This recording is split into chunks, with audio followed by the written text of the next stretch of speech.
అసెంబ్లీలోకి ప్రతిపక్ష ఆప్ ఎమ్మెల్యేలను అనుమతించలేదు. దీంతో అధికార పక్షమైన బీజేపీపై ప్రతిపక్ష నాయకురాలు అతిశి నిప్పులు చెరిగారు. ఢిల్లీ అసెంబ్లీ చరిత్రలో ఇటువంటి సంఘటన ఎన్నడూ జరగలేదన్నారు.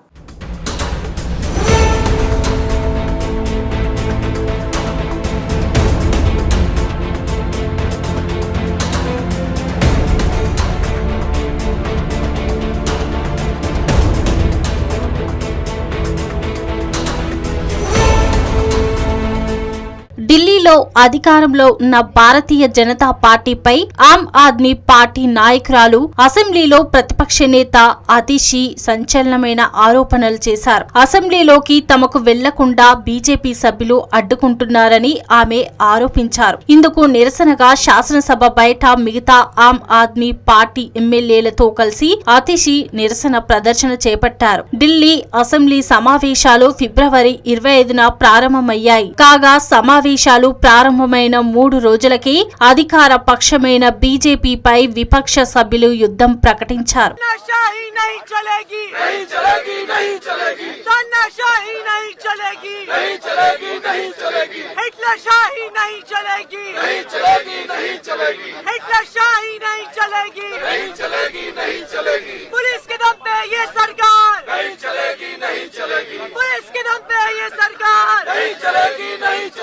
पुलिस के दम पे ये सरकार नहीं चलेगी, नहीं चलेगी। तानाशाही मुर्दाबाद, मुर्दाबाद, मुर्दाबाद। तानाशाही मुर्दाबाद, मुर्दाबाद, मुर्दाबाद।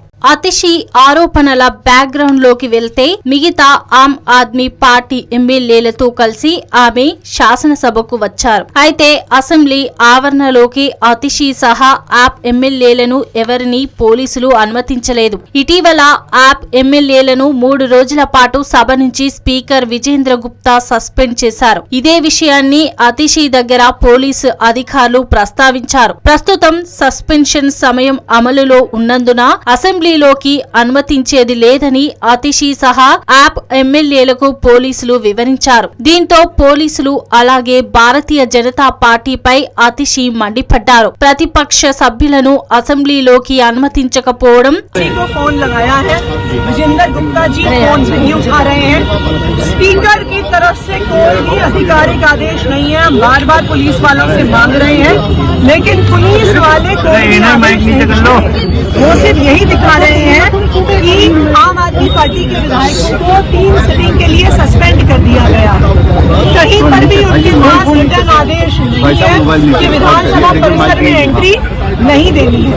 तो हम इंतजार कर रहे हैं कि पहले वो कोई ऑर्डर दिखाएं. और आप देखिए सारे पुलिस वाले भाग गए सारे पुलिस वाले. हम उन्हें बार बार कॉल कर रहे हैं, सारे पुलिस वाले ही भाग गए.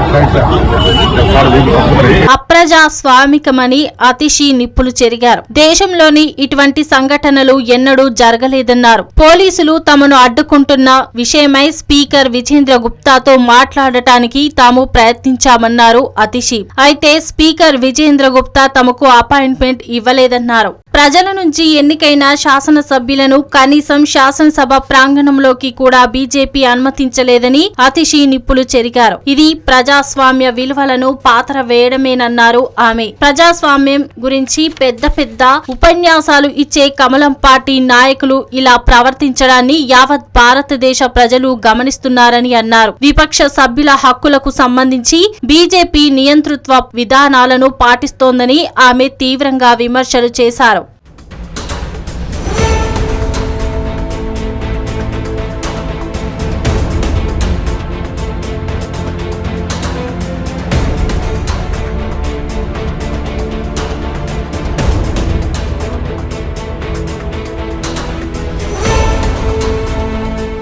ఇదిలా ఉంటే ఆమ్ ఆద్మీ పార్టీకి చెందిన 21 మంది ఎమ్మెల్యేలను ఫిబ్రవరి 25న సభ నుంచి 3 రోజుల పాటు స్పీకర్ విజేంద్ర గుప్తా సస్పెండ్ చేశారు. ముఖ్యమంత్రి రేఖా గుప్తా కార్యాలయంలో బాబాసాహెబ్ అంబేద్కర్, భగత్ సింగ్ చిత్రాలను తొలగించారని ఈ సందర్భంగా యాప్ సభ్యులు అసెంబ్లీలో ఆరోపించారు. దీంతో సభలో వివాదం చెలరేగింది.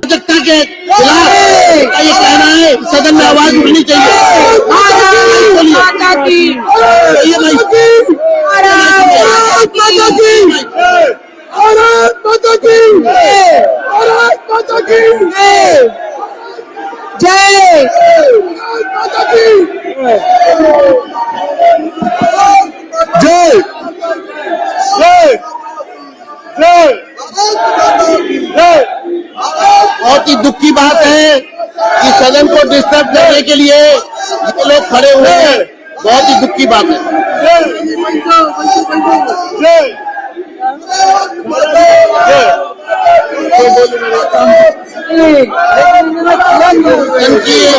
స్పీకర్ నచ్చ చెప్పడానికి ప్రయత్నించిన అధికార పక్షానికి వ్యతిరేకంగా యాప్ ఎమ్మెల్యేలు నినాదాలు ఇవ్వడం మానలేదు. దీంతో యాప్ ఎమ్మెల్యేలను సభ నుంచి మార్షల్స్ బలవంతంగా బయటకు తీసుకువెళ్లారు. ఇదిలా ఉంటే మద్యం కుంభకోణంపై గత కొంతకాలంగా పెండింగ్ లో ఉన్న 14 కాగ్ నివేదికలను బీజేపీ సర్కార్ ఇటీవల అసెంబ్లీలో ప్రవేశపెట్టింది. అంతేకాదు కేజ్రీవాల్ నాయకత్వంలోని ఆమ్ ఆద్మీ పార్టీ తీసుకువచ్చిన మద్యం విధానం కారణంగా ఢిల్లీ ప్రభుత్వానికి 2000 కోట్ల రూపాయల మేర నష్టం వచ్చిందని కంప్ట్రోలర్ అండ్ ఆడిటర్ జనరల్ నివేదిక కుండ బద్దలు కొట్టింది.